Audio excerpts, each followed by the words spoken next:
মেয়েরা বেশিরভাগ সময় কাঁদে, কখনো কারণে আবার কখনো অকারণে, কখনো নিজের জন্য আবার কখনো তার প্রিয় মানুষগুলোর জন্য, আবার কখনো নিজের আপন বাড়িটা খুঁজে না পাওয়ার জন্য।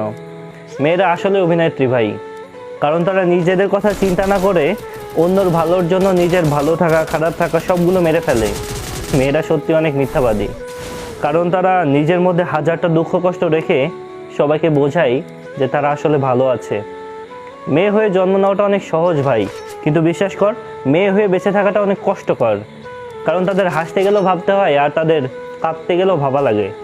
মেয়েরা চাকরি না করলে শুনতে হয় আরামে খেয়ে মোটা হচ্ছে, আর চাকরি করলে রাত করে বাসায় ফিরলে সমাজে সুন্দর সুন্দর লোক বলে মেয়েটার দুশ্চরিত্রা। মেয়েরা প্রতিবাদ না করলে সবাই ভাবে সমস্ত দোষ বোধহয় মেয়েটার, আর প্রতিবাদ করলে সবাই বলবে মেয়েটা বিয়াদব। বিষয়টা দুঃখজনক হইলেও দোষ এটাই সত্যি। একটা মেয়ে তার সারাটা জীবন উৎসর্গ করে দেয় অন্যের জন্য। বিয়ের আগে পরিবারের জন্য, আর বিয়ের পরে নতুন একটা পরিবারের জন্য, নতুন একটা পরিবারে মানুষের মন জুগিয়ে চলার জন্য।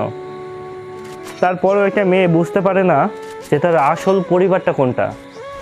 একটা মেয়ে কালো হলে কখনো কোনো মানুষ তার হাতটা ধরে সামনের দিকে এগোতে চায় না। একটা মেয়ে কালো হলে সে কখনোই সমাজের দাম পায় না ভাই।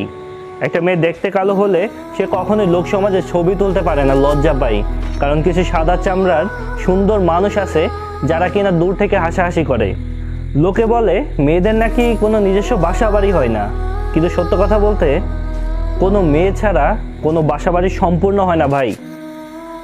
মেয়ে মানে বাধ্য হয়ে থাকা, ঠিক করে বসো, ঠিক করে হাঁটো, ঠিক করে কথা বলো। কেউ জানতেই চায় না ভাই আসলে সেই মানুষটা কিভাবে থাকতে চাই, কিভাবে সে স্বাচ্ছন্দ্য বোধ করে। মেয়েরা সবসময় দুইটা জিনিস বেশি লুকায়, সেটা হচ্ছে নিজের ইচ্ছা আর নিজের কষ্ট।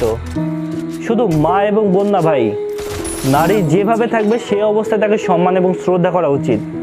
সব মেয়ে একরকম হয় না, কিছু মেয়ের জন্য পুরো মেয়ে জাতির বদনাম হয়। মেয়েরা মায়ের জাত, বিশ্বাস কর তারা কখনোই খারাপ হতে পারে না।